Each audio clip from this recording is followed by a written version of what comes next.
This is just the beginning. Welcome to the first virtual event of our Vitals Checkup series, where we'll unpack the most consequential topics shaping healthcare today. I'm Tina Reed, healthcare editor at Axios.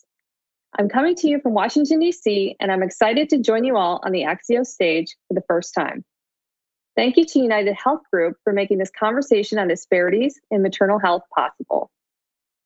Welcome to our audiences on Facebook, Twitter, LinkedIn, YouTube, and on Axios.com.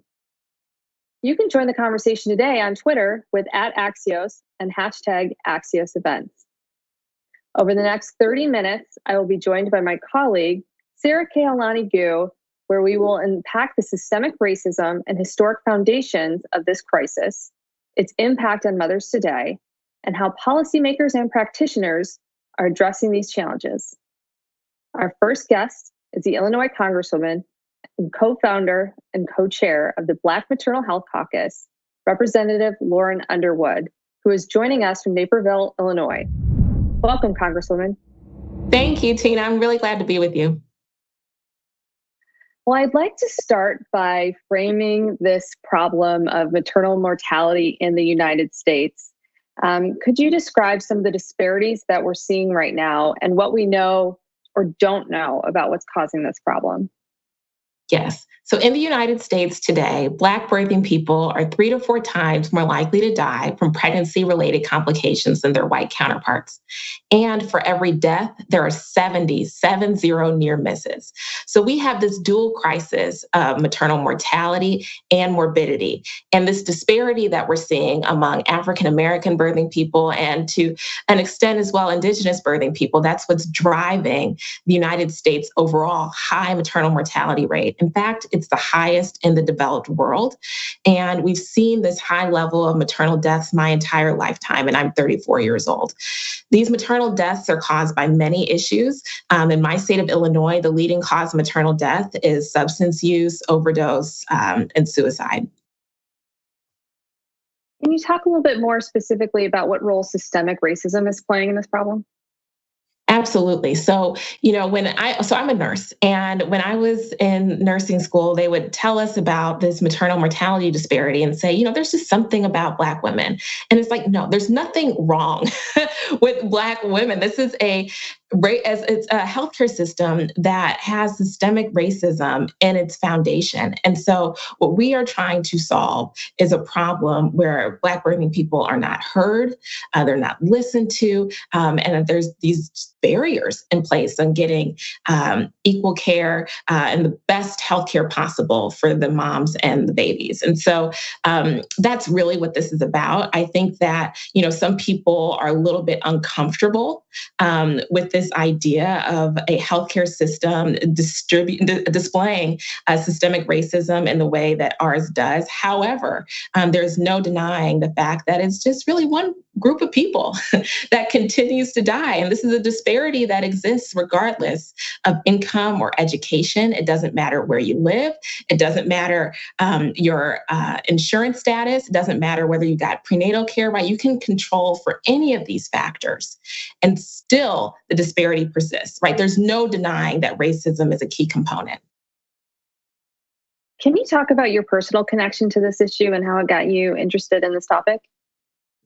Yes, when I was in graduate school, I had a great friend. Her name was Dr. Shalon Irving. She was as committed to ending health disparities as I was. And in January of 2017, when I was wrapping up my service in the Obama administration, she was preparing to give birth to her first child, a beautiful baby girl named Soleil. And then 3 weeks later, we lost her. Now, Shalon had a dual doctorate.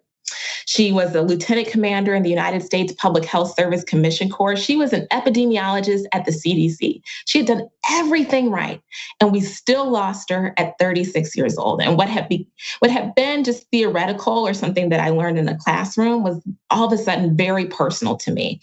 And that spring, as I was making the decision to run for Congress, I knew that if I won my election, this would be an issue that I'd want to take on in the House. And so that's why I'm so proud of the work that we've done as the Black Maternal Health Caucus and the development of our Mom to Bus legislation. Let's talk a little bit about that legislation. You reintroduced that legislation, a package of 12 bills now earlier this spring. Can you talk about what it does and who it's trying to help?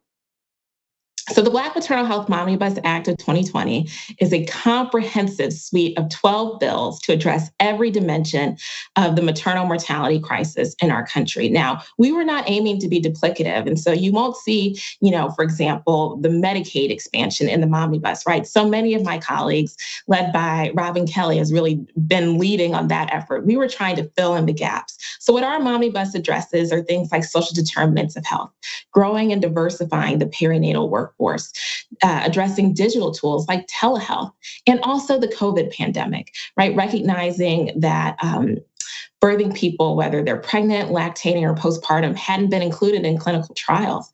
And so as a result, we've not seen the same level of robust vaccination recommendations. We've not seen information about treatments, right? And we know that there's also been kind of longstanding gaps in maternal vaccination public outreach. And so we actually have two bills to address that issue. Late last summer, there was some data that was published in JAMA talking about the linkages between climate change, right? Extreme heat and air pollution, maternal and infant health outcomes, right? So that's now in the Omnibus. We are really addressing every dimension, both clinical and non-clinical factors that are impacting maternal mortality and severe morbidity. And really pleased to be able to do it in this bipartisan way. We have three bills in the Omnibus that have bipartisan support: our legislation addressing women veterans, our legislation addressing mental health and substance use, and our legislation dealing with telehealth. I'd like to move to one of our questions from the audience. They wanted to know what aspects of the Omnibus Act, if passed, will address the high C-section rate for Medicaid births. So that is not something that we're addressing here. This is explicitly around maternal mortality. And so I think that because we have that kind of very narrow, specific focus, it allows us to be successful. And can you talk a little bit more about the perinatal workforce? What's the focus there? And I guess what is the issue we've seen there? So we recognize that in so many communities across the country, whether it's urban or rural, many birthing people don't have a choice in providers, right? They don't have the option to select a provider that shares their race or cultural background, that speaks their language, or maybe has a shared religious point of view. And we believe that we need to not only grow and diversify that workforce, but also that we need more obstetricians, we need more physician assistants, more midwives and nurse midwives, we need more doulas and lactation consultants, right? We want birthing people to have a choice and have that not be restricted because of geography. And so we know the data has been very clear that when you have some of those congruences and the choices among providers, the birthing outcomes are better. Can you also talk about the piece of the bill that actually calls for extended Medicaid coverage for new mothers? That is not in the Omnibus. That's what I'm saying. So the Omnibus is, yeah. Okay. My apologies. I'd like to dig a little deeper on what's happened over the past year. How has COVID-19 really changed this conversation around maternal mortality? COVID-19 has really shined a bright spotlight on long-standing health disparities in this country. Maternal mortality is one of those, right? There's been data that has been so clear, published in the MMWR, the CDC's Morbidity and Mortality Weekly Report, that shows that when pregnant people get COVID, they're more likely to have severe COVID illness, and they're more likely to have negative maternal health outcomes, and Black and Hispanic birthing people are more likely to be diagnosed to begin with, right? And so we're seeing this racial disparity and also just this really dangerous intersection between COVID and pregnancy. This was on top of a spring of 2020 when birthing people were asked to deliver their children in a hospital without family support, right? And so in a healthcare system that's already, diminishing the voices of some birthing people and not hearing complaints around pain or around something being wrong, then you don't have that support structure with you, right? The level of anxiety was so high. And so that is why it's so important for us to have these two bills in the Omnibus, the Maternal Health Pandemic Response Act, which I introduced with Elizabeth Warren, and the Maternal Vaccination Act, which Terry Sewell has led for us in the House. What do you think the chances are of this legislative package gaining traction and ultimately passing? And what hurdles stand in your way? We are so excited. This week has been a fantastic week. We have so much momentum. So we're up to 140 co-sponsors in the House and in the Senate. Shout out to our Senate sponsor, Cory Booker, who has been an incredible partner with us. We have had so much support from leadership, from Speaker Pelosi tweeting out support of the Momnibus, to Leader Hoyer being a founding member of our Black Maternal Health Caucus, to Chairman Takano marking up the Protecting Moms Who Served Act in the House Veterans Affairs Committee earlier this week, to Chairwoman Maloney holding a hearing around maternal health and the longstanding disparities today before the House Oversight Committee. There is incredible momentum to solve this problem. President Biden and Vice President Harris share our point of view around making this a priority, and they've carved out some space in the American Families Plan for this legislation. And finally, what are some other legislative priorities of the Black Maternal Health Caucus? We are very engaged around the postpartum Medicaid expansion, which would extend coverage from 60 days to the full year postpartum. We're so pleased that that was included in the American Rescue Plan. Illinois became the first state to take advantage of this new pathway. It's very exciting. And we're looking to make this a permanent change. So the Helping Moms Act is going to be coming back. We are also focused on the appropriations process and making sure that we are devoting resources to great resources in the states, like the perinatal quality collaboratives, for example, that can be tools for local and state leaders to really address the impact of this crisis that they're seeing in their communities. Well, great. Well, thank you so much, Representative Underwood, for joining Axios today. Thank you. And next, we have a View from the Top segment with my colleague, Vice President of Comms at Axios, Yolanda Brignoni.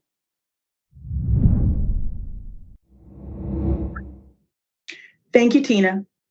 Now joining us from Shepherdtown, West Virginia, Chief Medical Officer for Maternal Child Health at Optum Population Health Services, Dr. Janice Huckabee. Hi, Dr. Huckabee. Hi, Yolanda. How are you? I'm good. How are you? Thank you so much for joining us today. Thank you. Well, let's start off. Healthcare, of course, has been a big issue for a lot of us this year. What can you share about what United Health Group and Population Services are currently focused on? Well, it's sort of a twofold experiment at present. One is continuing to serve members who are struggling through the COVID pandemic. And the other is, at the same time, maintaining our focus on improving maternal child health, which has been a challenge during the pandemic. Some of the learnings from the pandemic, I think, will help us as we do the second job. And that is, we've learned the importance of telehealth. We've learned to think outside the box. And I think that kind of perspective is important for us as we consider how we can improve outcomes for birthing people in this country. You know, as you know, Yolanda, 700 women a year die of complications related to childbirth. And because United Health Care, our benefits business, provides coverage for about 1 out of 10 of those babies born, this is an issue that is very near and dear to us. So we've been doing several things to try to improve outcomes, even as we've battled COVID. One is we've done extensive search through our data to find those areas where we might have the most impact, areas where the outcomes tend to be worse than others.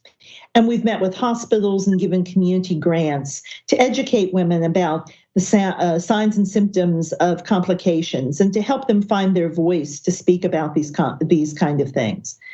We're also partnering with a couple of large medical groups to do remote patient monitoring around high blood pressure, which is one of the leading causes of complications in pregnancy.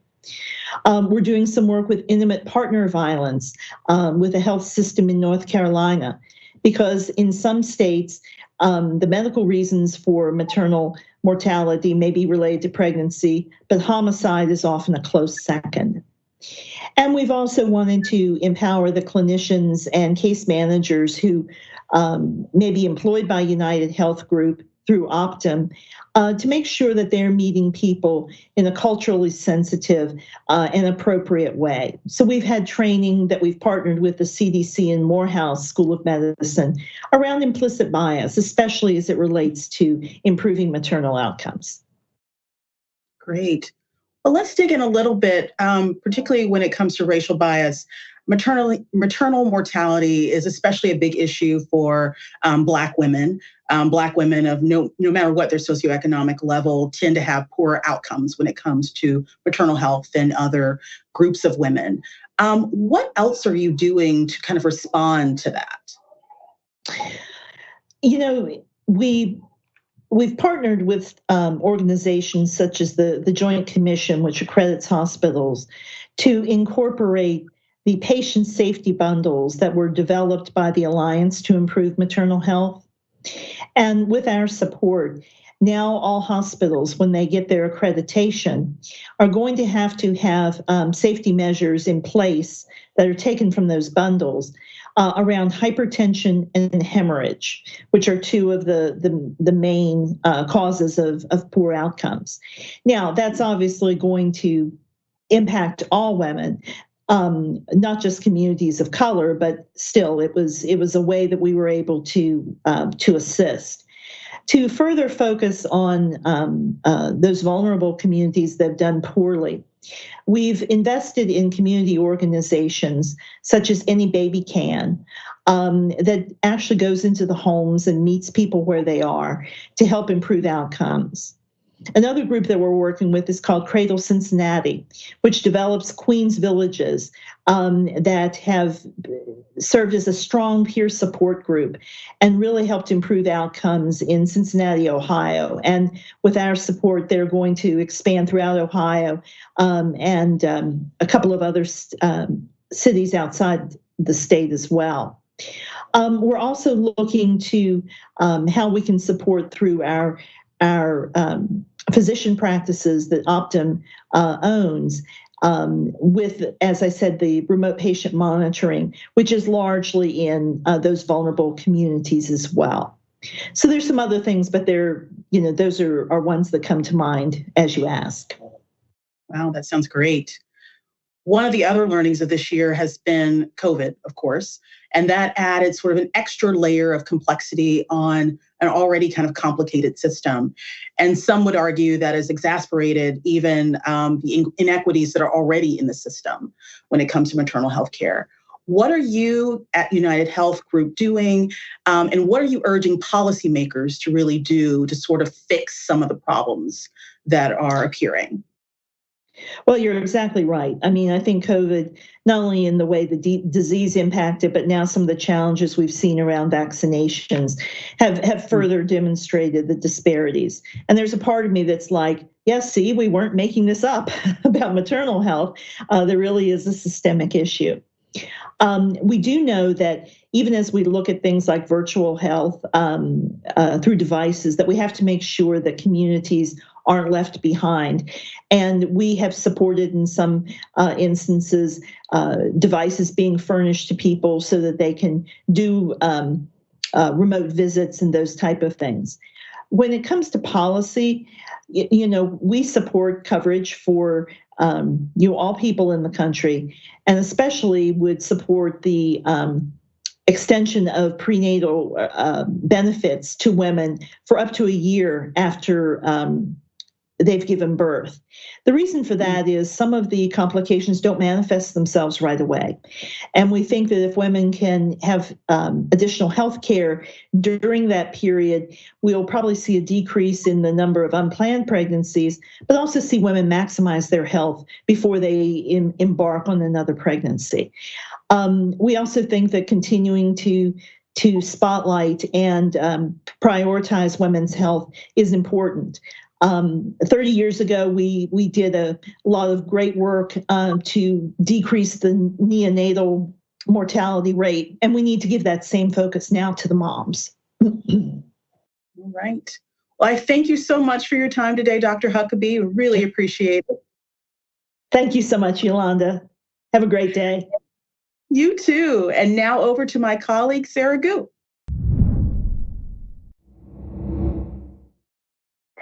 Thanks, Yolanda. I'm Sarah Kehalani-Gu. I'm the executive editor at Axios. And now for our final guest, I have with me the CEO and president of the March of Dimes, Stacey D. Stewart. She's joining us from Washington, D.C. And welcome, Stacey. Thanks, Sarah. Great to be with you. Well, let's dive right in. I think most people are familiar with the March of Dimes for its history and important work on behalf of the healthcare of children and babies, particularly the history of polio. And now, decades later, you guys have shifted your attention to the focus of women, particularly pregnant women and women who are having children and their healthcare. We know that the rate of women who are dying after childbirth, particularly women of color, has really gone way up, and we're last now in the nation compared with developing countries. Why have you and your organization decided to pivot to this issue now? Well, first of all, thank you for having me. And you're right. A lot of people know the March of Dimes from our history with polio, but for March of Dimes, we would not have accomplished getting a polio vaccine, some decades ago. But we were able to lead the effort on that. Obviously, President Roosevelt founded the March of Dimes. So it's really an amazing organization. And once polio really got solved, and of course it would be solved everywhere around the world, but for access issues. But once it got addressed here in the US, we turned our attention to other issues. So we moved to looking at other issues affecting children, birth defects, and other issues like that. A lot of folks know if you're pregnant taking folic acid, you know that because of the March of Dimes. If your newborn baby got screened for a number of different healthcare outcomes at the time of birth, that's because of the March of Dimes. But then we turned our attention to other large issues impacting newborn babies. And one of the biggest issues that a lot of people don't really think about is the issue, or even know about, is the issue of premature birth. Babies that are born too sick or too soon before 37 weeks of pregnancy. And premature birth and the consequences of premature birth are some of the leading causes of death for children between the ages of 0 and 5. It affects about 400,000 babies almost in the US, 15 million around the world. It's a major issue. But your point is well taken, because when we look at the issue of premature birth, it's really important to understand that having healthy babies has to be tied to making sure that the moms that are delivering those babies are healthy too. And what we find is that the health outcomes for moms is really not what it should be in this country, as well as the health outcomes for babies. And so we look at the March of Dimes at both issues together. The issue of maternal health and infant health, looking at preventable maternal mortality and morbidity, looking at preventable preterm birth and infant mortality, and then especially looking at the health equity gaps across both of those areas. Making sure we have healthy babies is making sure we have healthy moms, and we have to make sure that every mom and every baby is healthy, irrespective of race, ethnicity, or the zip code in which her family lives. You raised such an important point, I think, in talking about both sides of this, the babies and the mothers.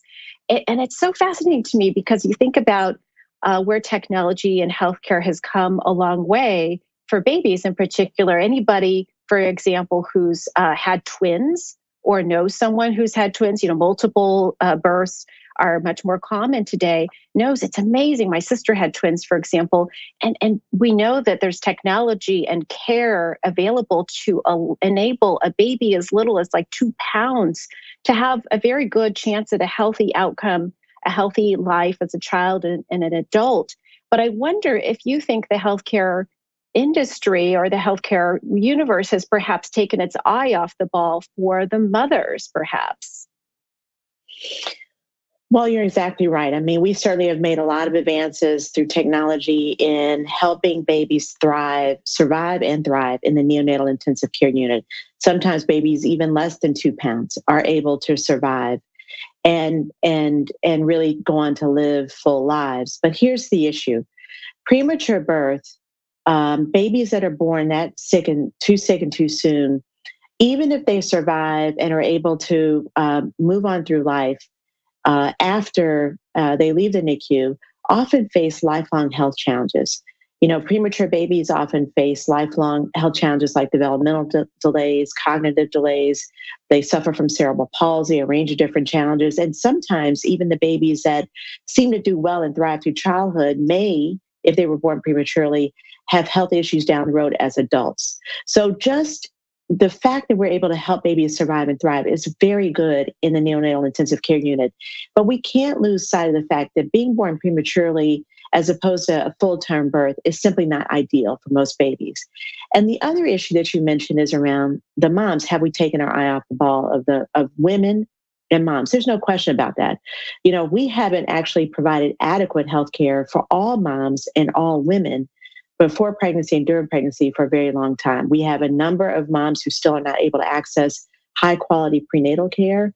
We have many women who suffer from chronic health challenges and they may be uninsured, so they can't manage before pregnancy, so they can't manage their health before pregnancy. And those chronic health conditions can actually threaten their lives during pregnancy and threaten the lives of their babies.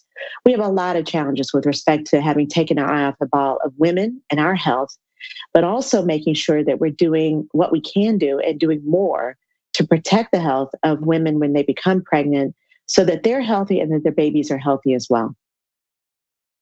I want to ask you on that point about a report that your organization put out last year. It's called Nowhere to Go: Maternity Care Deserts Across the United States. Can you share with us, where did you find, geographically speaking, these maternity care deserts were, and what's driving it? Why is there such a lack of care in some pockets of the country? Well, we did this study first in 2018 and then updated it in 2020 to look at this issue of maternity care deserts. A lot of people know food deserts, right? Places where you live where you may not have access to nutritious food. Well, there are, in fact, maternity care deserts. There are counties in this country where there is little to no access to obstetric care.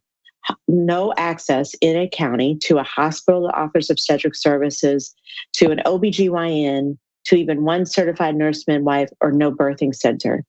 About 54% or so of the counties in this country are either considered fully maternity care deserts, no access to that kind of care, or may have very limited access. So maybe one of those may exist in the county, but not a full array of obstetric services. And the issue with this is that women who live in these maternity care deserts may have limited access, even if they have insurance. Remember, they may have limited access to care because they cannot easily get to prenatal visits. They cannot easily deliver, which is especially risky if they are a high-risk pregnancy trying to get to a hospital that may be not so nearby. They may have to travel 50, 60 miles just to get to the nearest healthcare provider. About 4/5 of all of these counties are in rural areas, but about 1/5 of them are in urban areas. We live in the Washington, D.C. area. We would consider, for example, Wards 7 and 8 to be almost a maternity care desert. There's very limited access to care. And women may have to travel, 30 minutes, 45 minutes, maybe up to an hour, maybe on public transportation just to get to a prenatal visit, may have limited access to being able to deliver, especially if they have a premature birth. It may be really putting at risk their health or the baby's health just because they live in areas where access is so little. So there's so much we have to do to correct the systemic failures in our healthcare system. But the last thing I want to say about this is that we know that health and wellness is determined mostly by how we live. Certainly it's important to have healthcare providers and have a clinic or a doctor that may be nearby. But when women live in areas where there is a lack of good nutrition, when we live in areas that housing is substandard, when we are not paid for our work at a fair level, when we experience too much stress and anxiety, as is true for many, many women of color especially, that can impact our health. And those are the systemic challenges and failures we really have to address, in addition to those failures in the healthcare system per se. Well, thank you, Stacey. As you point out, this problem is complex, and it has many solutions that will hopefully get at some of this. Thank you so much for joining us and for sharing your expertise on this really important topic today. We appreciate it. Thank you so much. Thank you so much for joining us this afternoon for another virtual conversation with Axios. I want to thank our sponsor, United Health Group, for making this conversation possible. And I want to thank you, our audience, for being part of it. For more healthcare coverage, I strongly recommend you join and be part of our Axios Vitals newsletter. You can sign up for free at axios.com/newsletters, and you can join our coverage and follow along on axios.com. Thanks again and have a great afternoon.